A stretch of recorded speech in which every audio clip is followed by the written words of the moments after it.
Oscar De La Hoya is one of the greatest boxers in history. Olympic gold medalist, world titles across 6 different divisions, lineal titles in 3, and the longtime pound-for-pound champ. But it wasn't until 2008, with millions of people watching live around the globe, when the Golden Boy did one of the bravest things a fighter can ever do.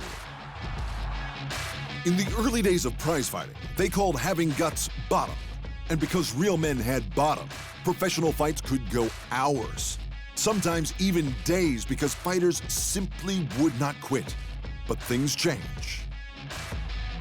Soon, a 15-round limit was placed on championship bouts. Not for safety reasons, though. It was to make sure that fights finished. That was great news for men like Jack Dempsey, who could now swarm opponents knowing the fight would end before they ran out of bottom. But because quitting was so frowned upon, that also meant fighters like Jess Willard could and would get knocked down again and again and again. When Willard fought Dempsey in 1919, it was a massacre because Willard wouldn't quit. He went down 7 times in the first round. Sure, it was brave, absolutely, but was it healthy or even smart? Fast forward 60 years to the 1970s, and you might think things had changed, but the only thing that did was the size of the heavyweights and how hard they punched. Now you had beasts like George Foreman and Ron Lyle, 2 of the heaviest hitters in history, knocking each other down over and over and over because quitting still wasn't an option.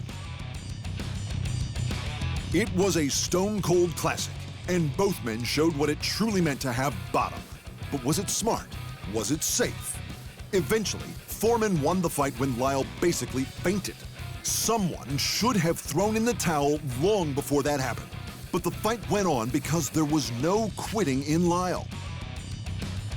Fast forward another 40 years, and Oscar De La Hoya, one of the all-time greatest, bravest, hardest fighters to ever strap on the gloves, steps into the ring with a little-known Filipino buzzsaw named Manny Pacquiao. And again, it was a massacre.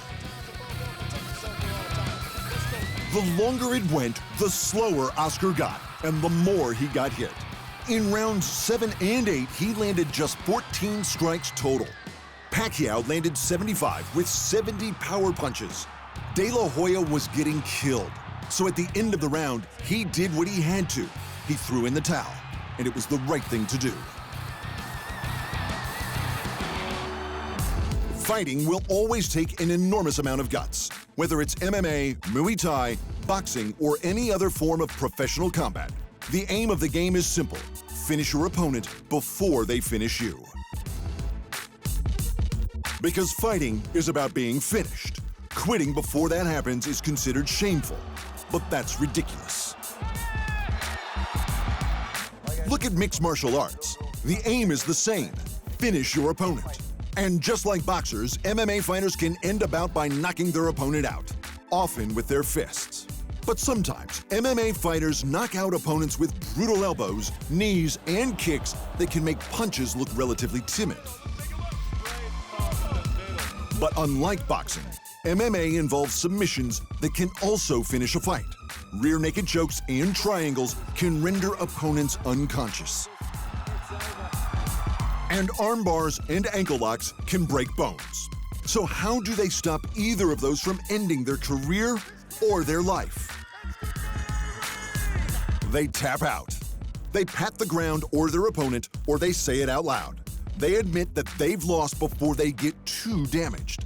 And it's perfectly acceptable because it is perfectly reasonable.